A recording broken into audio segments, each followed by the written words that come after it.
Good morning to all of you.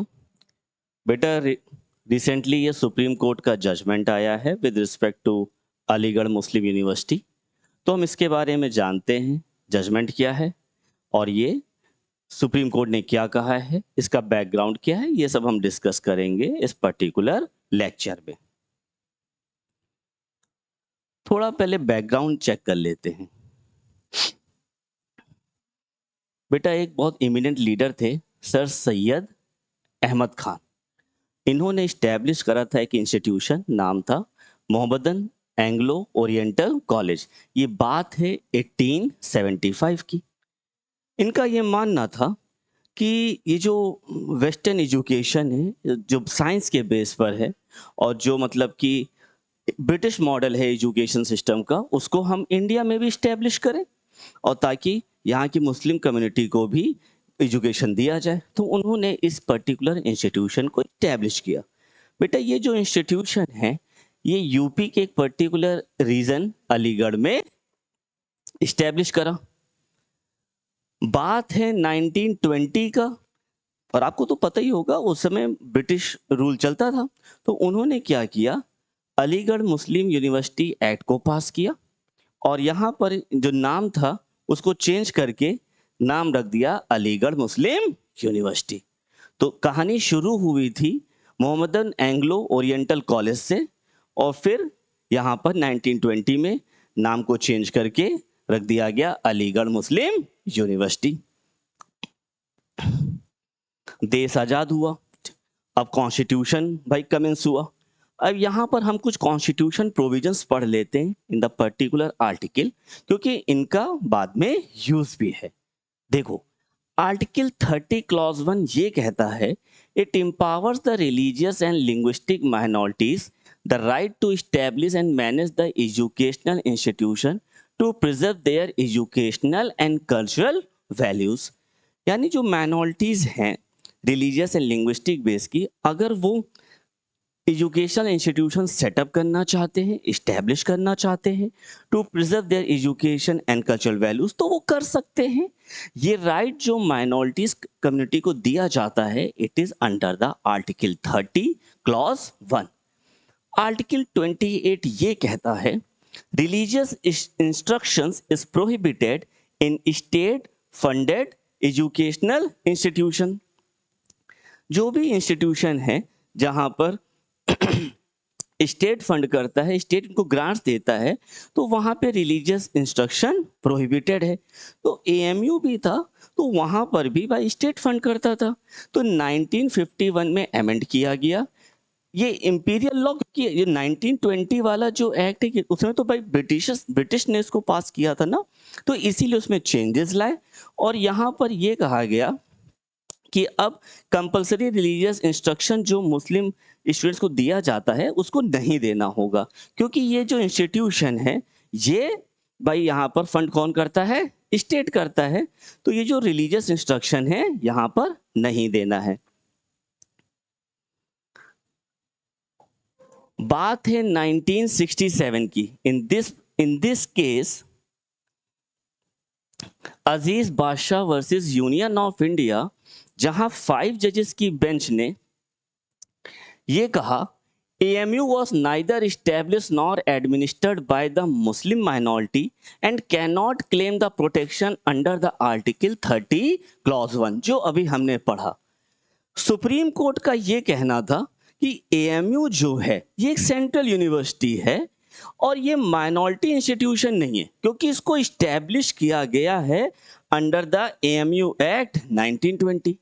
यानी in this particular case 5 जजेस की bench ने ये ऑर्डर पास किया कि जो माइनॉरिटी टैग है ना इसको हटाया जाए, क्योंकि ये जो यूनिवर्सिटी AMU है अलीगढ़ मुस्लिम यूनिवर्सिटी, ये तो सेंट्रल यूनिवर्सिटी है, ये कोई माइनॉरिटी इंस्टीट्यूशन नहीं है, क्योंकि इसको इस्टेब्लिश किया गया है AMU एक्ट 1920 में। ये जो पर्टिकुलर जजमेंट जब आया था, बहुत सारी गवर्नमेंट को प्रॉब्लम्स हुई भाई, पब्लिक का थोड़ा सा, अब भाई पब्लिक भी तो अपना रिएक्शन देगा ना, तो मुस्लिम कमेटी फिर रिएक्शन भी दिया कि नहीं ऐसा नहीं होना चाहिए, गवर्नमेंट पे प्रेशर भी था। तो क्या किया, पार्लियामेंट ने AMU अमेंडमेंट एक्ट 1981 को अमेंड किया, पास किया, और यहाँ पर एएमयू को फिर से माइनॉरिटी स्टेटस जो था उसको रिस्टोर कर दिया। यानी इस पर्टिकुलर केस में जो कहा कि नहीं है, 81 में फिर से दे दिया। बात है बेटा 2005 की, जब पहली बार एएमयू ने क्या किया, 50% reservation for the Muslims in the post graduate medical program, जहां पे 50% कोर्स, बहुत सारे कोर्स चलते हैं, मेडिकल का कोर्स चलता है, आर्ट साइड, कॉमर्स साइड, सबके कोर्सेज उस यूनिवर्सिटी में चलते हैं। तो 2005 में बेटा पहली बार 50% रिजर्वेशन करे for the Muslims in post graduate medical program. ये मैटर चैलेंज हुआ इलाहाबाद हाई कोर्ट में। बात है 2006 की, जब इलाहाबाद हाई कोर्ट ने दोनों, ये जो यूनिवर्सिटी का ऑर्डर है इसको भी, और माइनॉरिटी स्टेटस जो भी हमने बताया 1981 में जो दिया गया है, दोनों को हटा दिया, स्टक डाउन कर दिया कि नहीं भाई अब नहीं होगा। ये मैटर चैलेंज हुआ फिर जाके सुप्रीम कोर्ट में। बेटा इस समय यहाँ सेंटर पे यूपीए गवर्नमेंट ही, इन्होंने भी इलाहाबाद हाई कोर्ट का जो ऑर्डर था उसको चैलेंज किया। एएमयू ने भी सेपरेट अपना पिटीशन फाइल किया कि नहीं, हम तो भाई माइनॉरिटी स्टेटस चाहते हैं और हमारे पास ये स्टेटस रहना चाहिए। चलता रहा डिबेट, चलता रहा डिस्कशन, चलता रहा, मैटर पहुंचा 7 जजेस की बेंच में। यहां पर क्या हुआ डिबेट डिस्कशन होता रहा। तो इसी साल क्या है, चीफ जस्टिस ऑफ इंडिया भी इस पर्टिकुलर बेंच का पार्ट थे, उन्होंने फरवरी में इस पर्टिकुलर जजमेंट को रिजर्व कर दिया है, जो रिसेंटली ही अब जजमेंट आया है। ओके, अब देखते हैं जजमेंट क्या है। ये बेटा पर्टिकुलर जजमेंट जो है ये बहुत इंपॉर्टेंट है, जो अपकमिंग एग्जामिनेशन आने वाले हैं, ध्यान से सुनो। 7 जजेस की बेंच है, इन्होंने जजमेंट पास किया with the 4:3 majority. Overrule is Aziz Basha versus Union of India judgment, which held that AMU cannot claim the minority status under Article 30 Clause 1. यहां थोड़ा समझने की बात है। देखो, जो सुप्रीम कोर्ट ने अभी जजमेंट दिया है वो ये कहा है कि इन दिस पर्टिकुलर केस जो कहा गया था कि एएमयू माइनॉरिटी स्टेटस क्लेम नहीं कर सकता, तो रिसेंटली सुप्रीम कोर्ट ने कहा कर तो सकता है अंडर दिस पर्टिकुलर आर्टिकल, लेकिन दिया नहीं गया है। ये बात थोड़ा ध्यान रखना है, शब्दों का थोड़ा यहाँ पर हेर फेर है। ये यहाँ पर सुप्रीम कोर्ट ने ये कहा कि अभी इस मैटर को भेजा जाएगा टू द रेगुलर बेंच, जो अभी फॉर्म नहीं हुई है, 3 जजेस की बेंच होगी, ये डिसाइड करेगा कि एएमयू को माइनॉरिटी स्टेटस दिया जाए या ना दिया जाए। ओके, तो वह ध्यान रखना कि ये जो भी रिसेंटली जजमेंट आया है, ये पुराने वाले केस में जो जजमेंट दिया था कि एएमयू को भाई माइनॉरिटी स्टेटस क्लेम नहीं कर सकता, वो हटाया जाता है, तो सुप्रीम कोर्ट ने इसको रिवर्ट कर दिया कि नहीं कर तो सकता है, दिया जा सकता है। तो अभी दिया नहीं गया है, ये इशू भेजा गया है अभी रेगुलर बेंच को, अब ये डिसाइड करेगी फ्यूचर क्या होगा।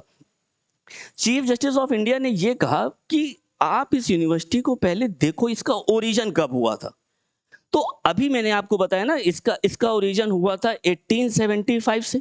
आप इसको यहां से पकड़ो, ये कब ओरिजिन हुआ, ये क्यों स्टैब्लिश किया गया, क्या इसके पीछे ऑब्जेक्टिव था, उस बेसिस पे अगर हम देखें तो एएमयू क्लेम कर सकता है अपना minority status. Okay, supreme court ने यह भी कहा, it is not necessary for any institution to be established only for the benefit of the minority community or for its administration to rest with the members of that community. कोई institution setup किया गया है, ऐसा नहीं कि वहां कोई particular group ही पढ़ सकता है या कम्युनिटी पढ़ सकता है, दूसरा कोई सेक्शन या कम्युनिटी पढ़ना चाहता है वो भी पढ़ सकता है। अगर इंस्टीट्यूशन फोकस कर रहा है सेकुलर एजुकेशन पे तो वो भी प्रमोट कर सकता है। ये जरूरी नहीं है कि पर्टिकुलर इंस्टीट्यूशन में माइनॉरिटी कंट्रोल होना चाहिए ताकि ये साबित हो सके कि ये माइनॉरिटी एजुकेशन इंस्टीट्यूशन है, जरूरी नहीं है, दूसरा भी ग्रुप कर सकता है।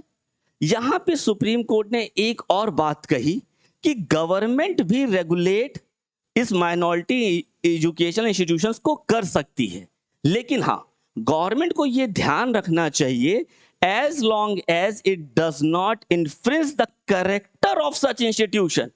यानी जो इंस्टीट्यूशन का कैरेक्टर, जो माइनॉरिटी स्टेटस है, वहां पे थोड़ा आपको ध्यान रखना होगा, वो ब्रेक नहीं होना चाहिए। नेवरदलेस गवर्नमेंट जो है माइनॉरिटी एजुकेशनल इंस्टीट्यूशंस को रेगुलेट तो कर सकता है। तो this is a particular judgment in this case.